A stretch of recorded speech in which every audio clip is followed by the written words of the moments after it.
Hey everybody, welcome. Today we're going to be covering the 7 different types of GAD or generalized anxiety disorder that I tend to run into with my clients, as well as the real root cause of each one of them, and then the solutions that we are seeing are working really well and have worked well for hundreds of clients inside of each one of those categories over the past 7.5, almost 8 years I've been doing this.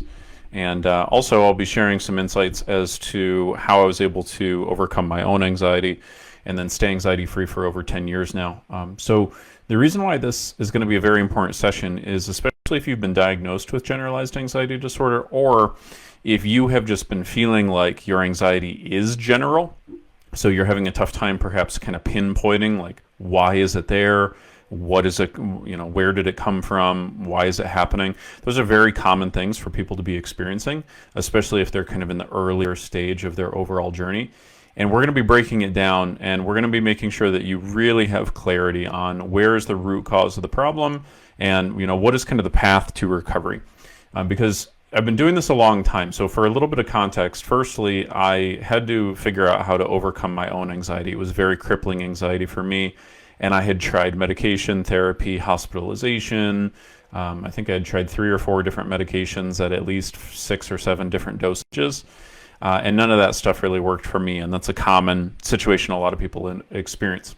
I had to kind of figure out my own unique alternative path to actually getting over the anxiety and making sure it was not a part of my life anymore. We'll be talking about that later, the kind of unique method I had to discover and then refine.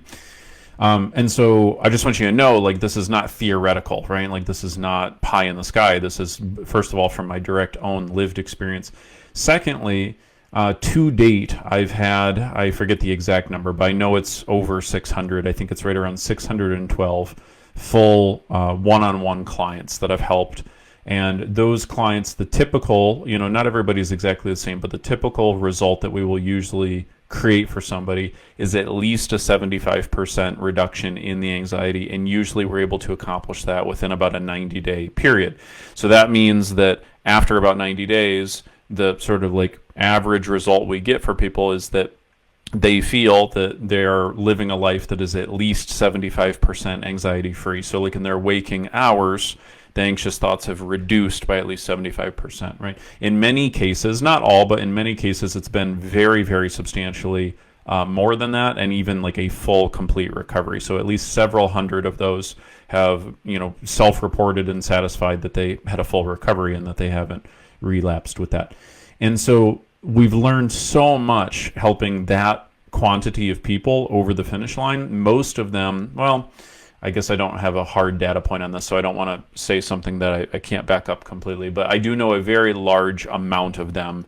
I don't know an exact percentage, but definitely several hundred of them have gotten the generalized anxiety disorder diagnosis, and they too were running into a lot of the roadblocks and challenges similar to my own journey that I was describing.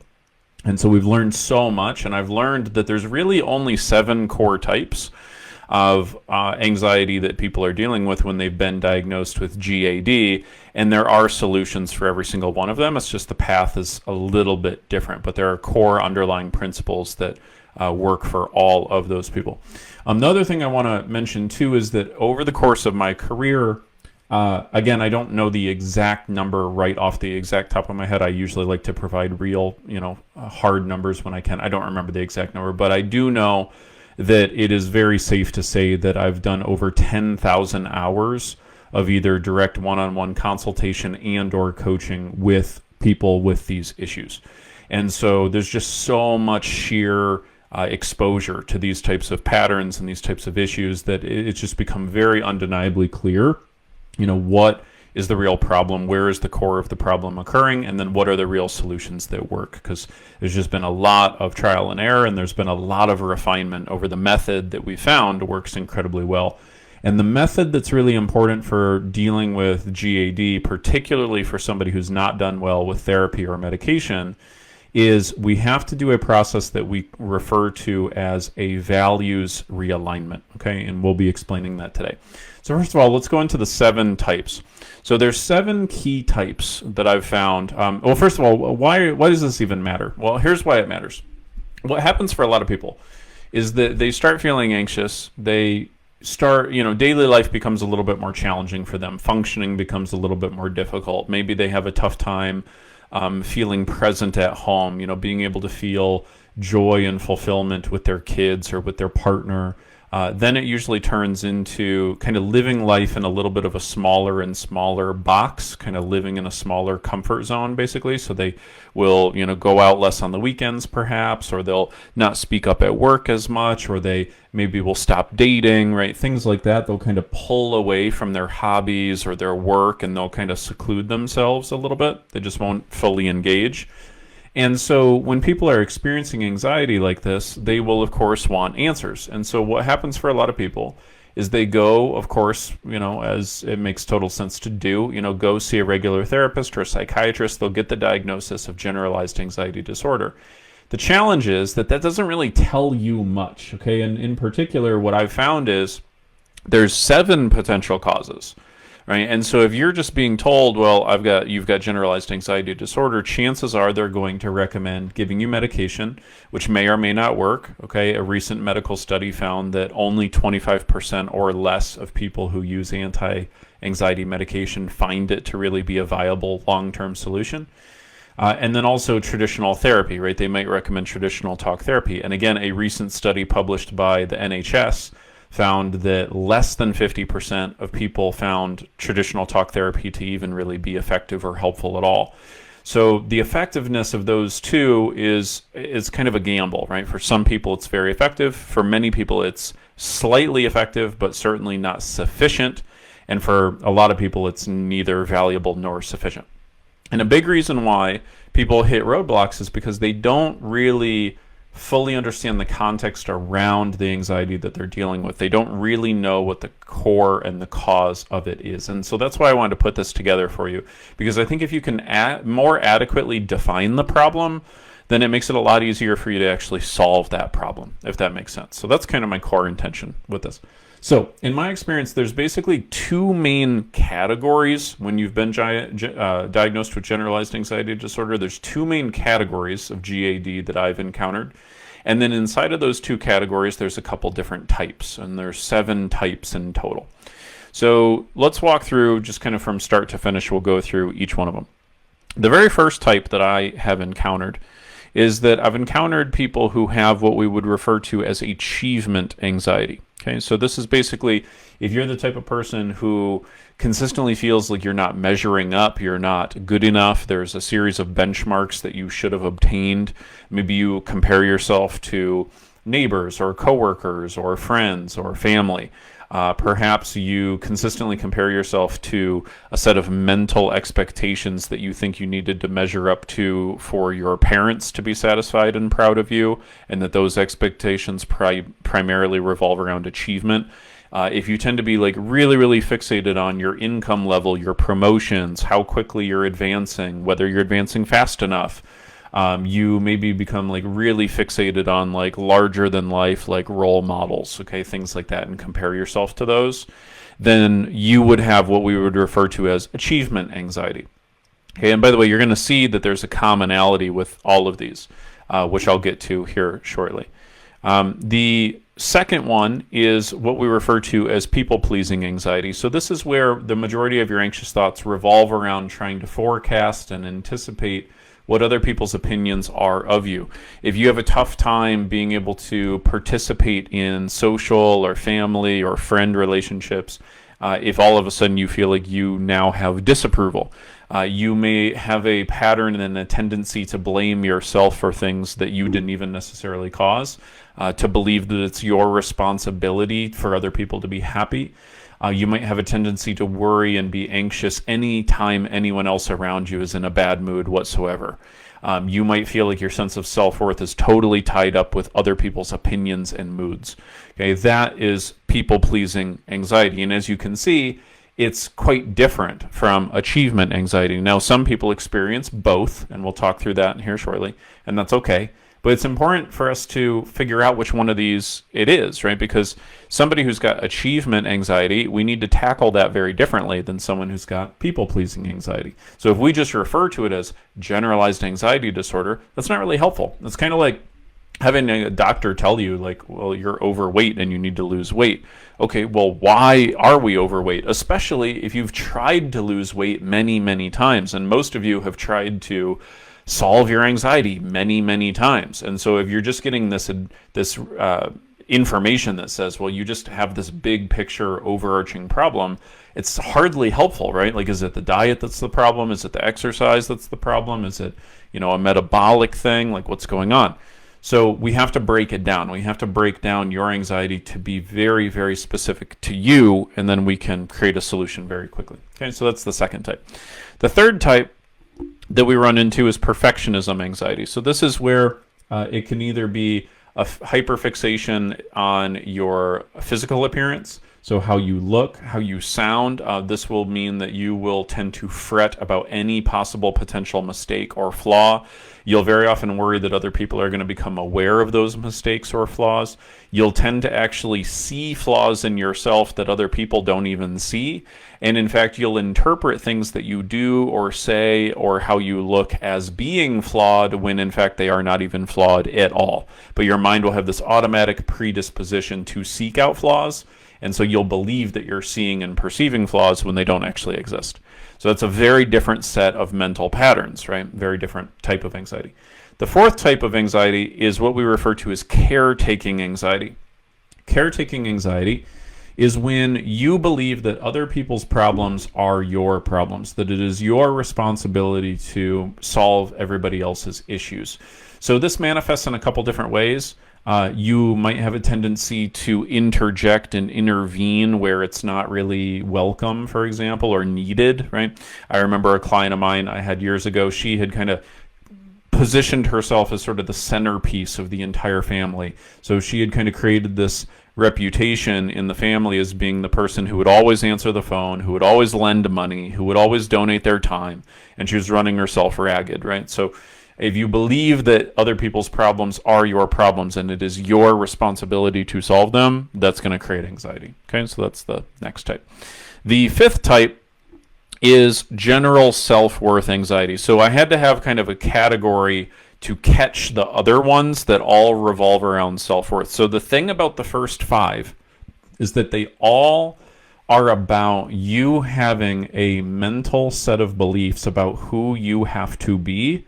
And that mental set of beliefs is continuously clashing with how your life is. So I might as well just introduce this for you too. And anybody who's been following my content for a while, you may have heard this before, but it bears repeating because it's so important for understanding the source of the anxiety. Anxiety occurs when there is a mismatch between how your life is and your internal beliefs about how your life should be. So to say that differently, peace of mind occurs when there is an equilibrium or a basic match between your life and your core beliefs about how life should be. We call that the formula for peace of mind. It's when your life equals your expectations. And so what causes a lot of anxiety for a lot of people is they have a series of subconscious expectations that continuously mismatch with how their life is. And you can see how each one of these things that I've listed would be one of those situations where it would be very common and understandable why those expectations are not being met. So just to kind of briefly recap, with number one, we've got achievement anxiety. So if my mental expectations and beliefs are, I need to have achieved this amount, and I need to be earning this much, and I need to be more successful than my brother, and I need to be getting a promotion every year, and I need to be the best, and I need to be the top salesperson at my company, right? Like the specific definition is always a little different for each person, right? But if you have this core set of beliefs that you must achieve things that you haven't already achieved in order to be good enough as a human being, that belief is going to create anxiety because that set of beliefs will mismatch with how reality is. It's like a scale being out of balance. If we go to number two, if I have a set of beliefs that says, I must please other people or else I am not good enough, you can see how that's clearly going to create anxiety because it is inevitable that other people are going to be displeased around you. It's inevitable that they're going to be displeased with you eventually, even if you didn't do anything wrong. But that's just the nature of other human beings with different opinions and worldviews and all those sorts of things. It's inevitable that you're not going to please everybody. But if you have a belief system that says, I have to please everybody, well, that set of expectations will mismatch with life. And anxiety is nothing more than your brain trying to equalize that formula. It's nothing more than trying to get your life to match up with your expectations. So if you have a set of expectations that is unmeetable, that's why you have chronic, consistent anxiety. It's like having way too many browser windows open on your computer that you just seem to never be able to close. Okay. Third, perfectionism, same thing, right? If we have a set of beliefs that says I have to be perfect or else I'm not good enough, then of course your mind is going to introduce all of these anxious thoughts around, well, how do I look and how do I sound and what about this and what about that and da da da da da da da da, because your brain is trying to equalize that formula. It's trying to equalize those scales, so to speak. Same thing with caretaking. Number 4, if we believe everybody else's problems are my problems, well, guess what? It's inevitable that other people are going to have problems. So if you've defined it as I'm not good enough unless I've solved everybody else's problems, well, guess what? You're not going to feel good enough on a very regular basis. And then the 5th one is just kind of like general self-worth. And what I mean by this is it can be something very, very specific for you, right? I just need to kind of have a category to capture the rest of you guys. The first 4 I mentioned are the general ones that are very, very common, that tend to revolve around this idea of self-worth, but it can also come in all sorts of different forms too. I've seen all sorts of different examples. I remember I had one gentleman, I suppose his would be about achievement, but he had a whole thing around needing to be like the most well-known real estate agent in his area, right? Like not even necessarily the most successful, but the most well-known real estate agent in his area. So there's different derivations of each one of these. It can also be, I remember one that I encounter a lot is basically when people believe they have to live up to a certain set of expectations to make their parents accepting and proud. And so that can be all sorts of things. A common one is like physical image. So a lot of my clients are women. A common situation I experience is that maybe they grew up with it usually tends to be a mother. Sometimes it can be the father, but usually it's the mother that's more critical of the daughter's body, right, and their weight.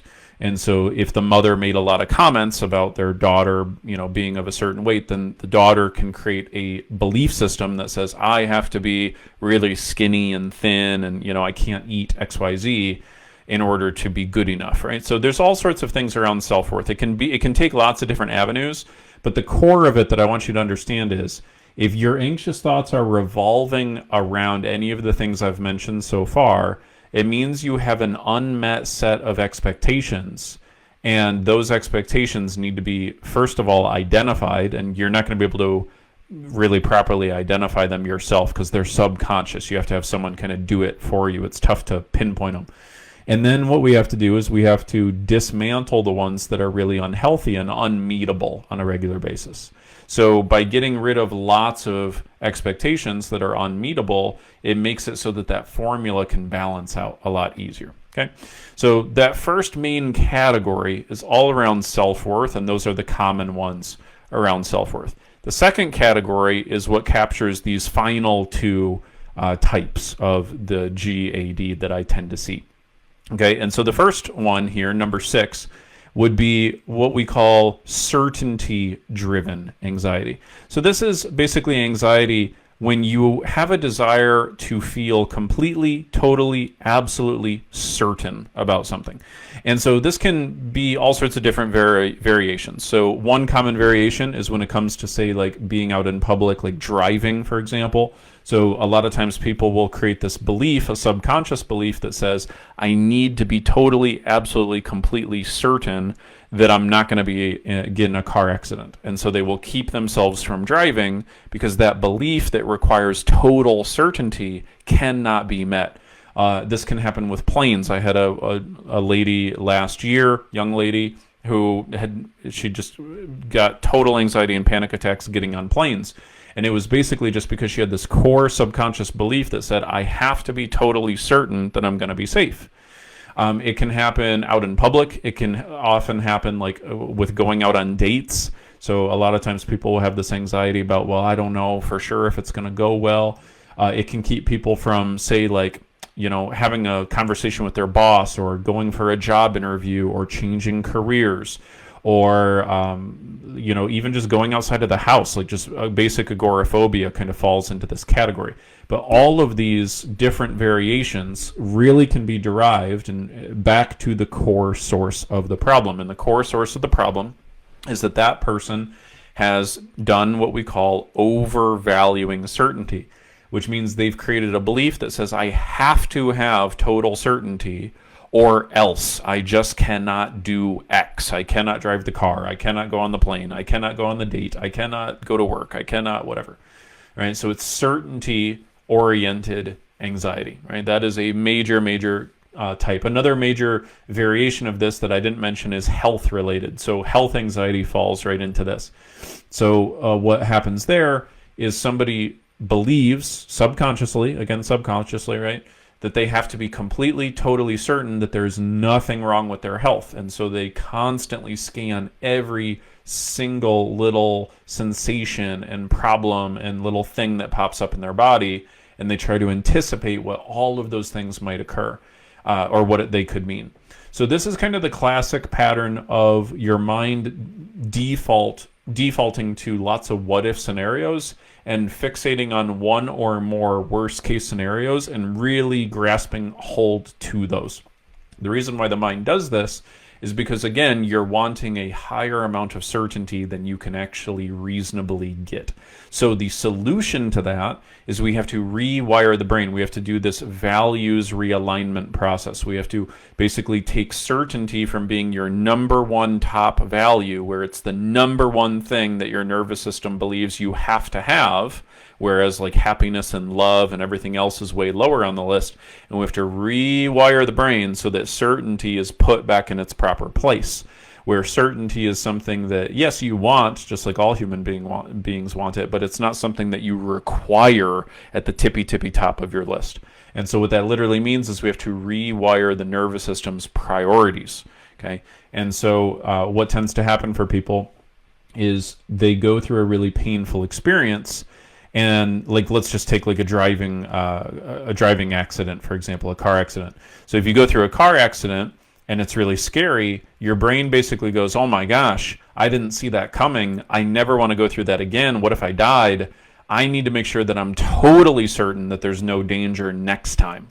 And so when people go through what we call a significant emotional event like that, their nervous system gets rewired usually, and their values change, their subconscious values change. And so your value now, the like certainty went from being maybe 6 or 7 on your list to now being number 1 on your list. And that's the thing that's effing you up, right? It's just like that your brain now is trying to get that total certainty, but it can't get that total certainty. And so if your subconscious has decided that we don't get to pass go unless we feel totally, completely certain, well, guess what? You're not passing go, because there's no way to be totally, completely certain. So we have to rewire the brain. We have to basically change that values structure. Okay, hopefully that makes sense.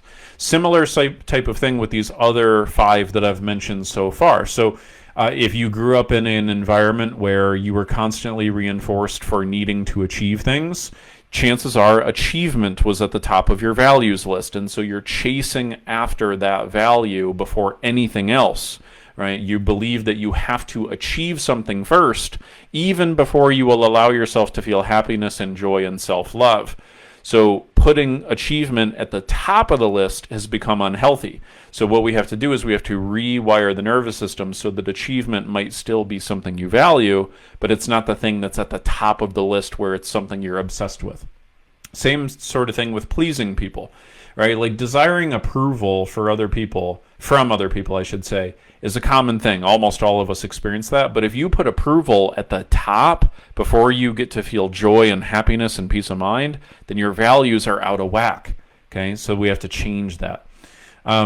Let's go on to the 7th and final one. Okay, related to certainty is control-based anxiety.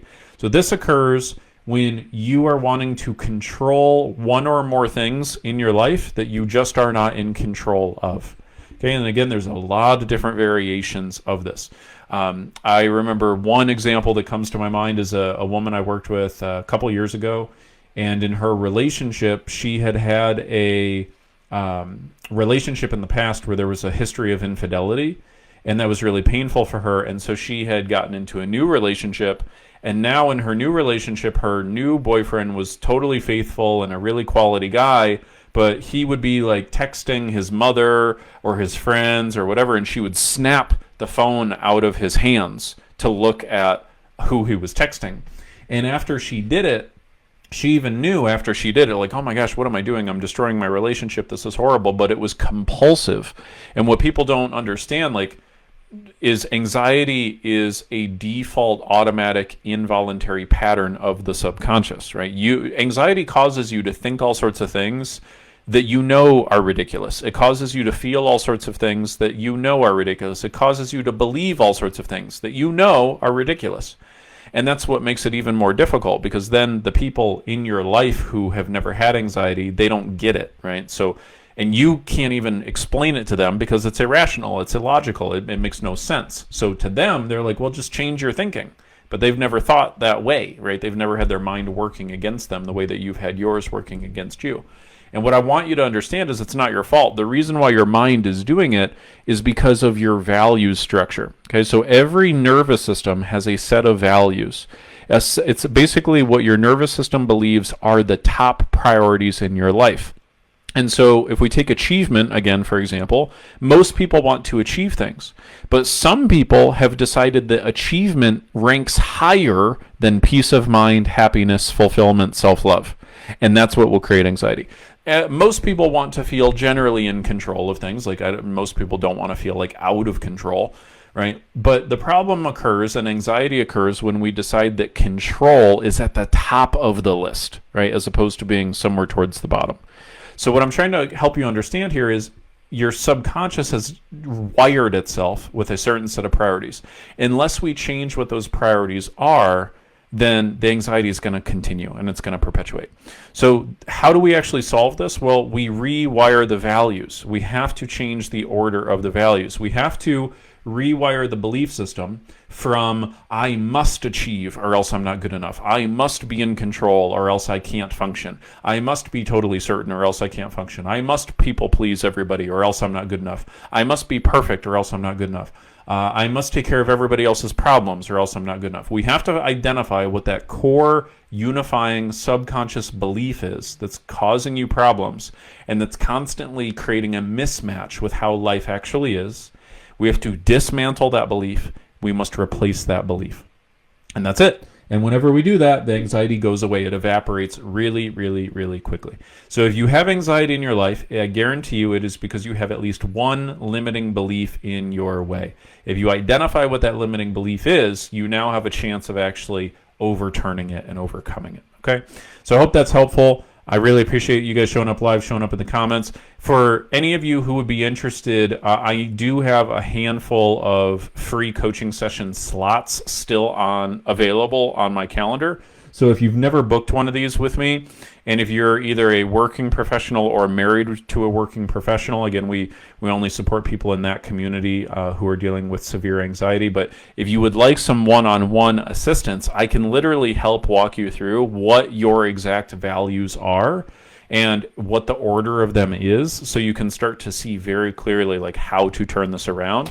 So I'd be happy to do a values clarifying free coaching session for any of you who meet that criteria. Just go ahead and put session in the comments if you'd like, or if you're joining on YouTube or the podcast later, just go ahead and go to mentalhealthcoaching.com and you can book a call there. I do have, I think, like 6 slots left for next week, so we can certainly schedule something for you. In the meantime, though, I will see you guys next week, Thursday, 6 p.m. Eastern Time, live in the Facebook group. Thanks for showing up. See you soon. Bye.